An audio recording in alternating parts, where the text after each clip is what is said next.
Sang mapagpalang araw sa lahat mga hunters. Ito naman si Stone Hunters TV nagbabalik at mayroon na namang ipapakita sa inyo mga hunters na mga kakaibang bato na aking nakalap sa paghunting doon sa bundok.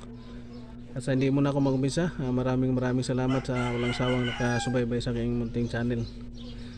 Shout out sa lahat-lahat aking mga viewers, subscribers, multi hunters, antingiros, isang mapagpalang araw sa ating lahat. Ipapakita ko ay nakakuha na naman tayo ng green na bato. Ito ay napakagandang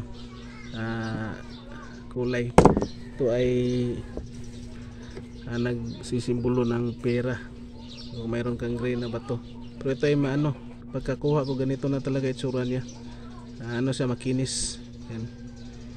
Pero yan, tingnan natin, may sunog siya dito. Yan. Green, napaka-green niya na bato. Ito ay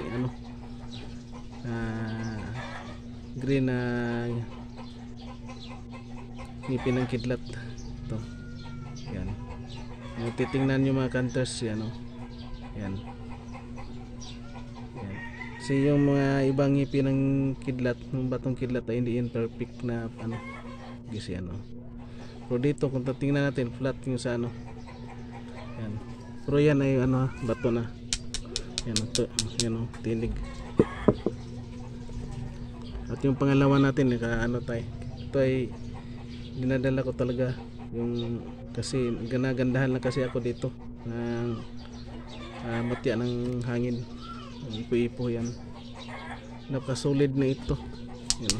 Straight yung niya, hugis pa ikot. Yan, may mata siya. Back to back yung mata. So yan ay bato na.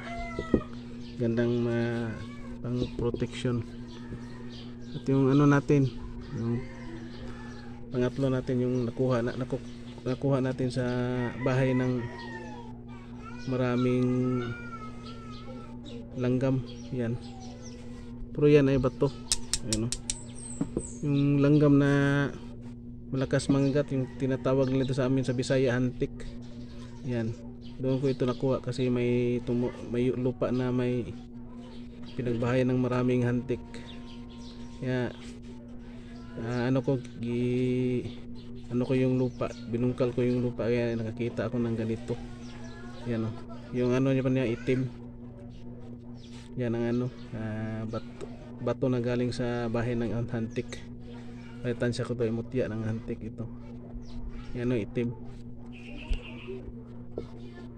At yung pang-apat natin yung batong bantiling. Yan, batong bantiling ito kasi napakatigas to. Yan napakatigas na bato.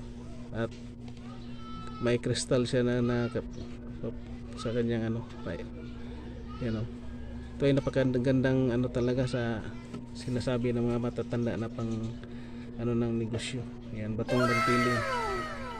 At panguntra na din sa mga hindi magandang pangsumpa sa tawag sa Bisaya, pangsumpa na bato. Yan batong bantiling yan. At hindi ito dumidikit sa magnet testing may testing natin sa magnet. At ito yung pang-lima natin, yung tinatawag ko tong ng maya. Sisiyo, ibon na sisiyo na bagong pisa. Yan may tuka siya. Yan ang ulo niya. At ganito din dito sa batong sisiyo na nagiging sisiyo na ibon na nagiging bato na siya. Ayan kaya napakagandang gamit din. Yan. At ititesting natin yung mga natin, yung mga itim, kung ay unahin natin yung green kung may dikit ba siya sa magnet.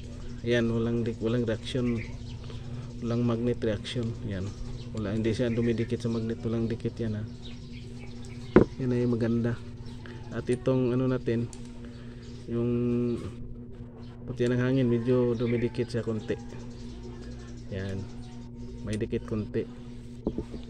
At itong batong bantiling, kung may dikit ba siya, walang magnet reaction din. Ito ay napakaganda pag walang magnet reaction yung bato. Yan, basta lalo na yung batong bantiling. Ito yan At maraming salamat At sana'y gabayan tayo palagi ng Panginoong Diyos at bigyan ng maraming biyaya, blessings, at ilayo sa hindi magandang pangyayari. Shout out na lang sa lahat-lahat na aking mga kaibigang Muti Hunters. Tingiros ang tingiras, ang mapagpalang araw sa ating lahat, and God bless.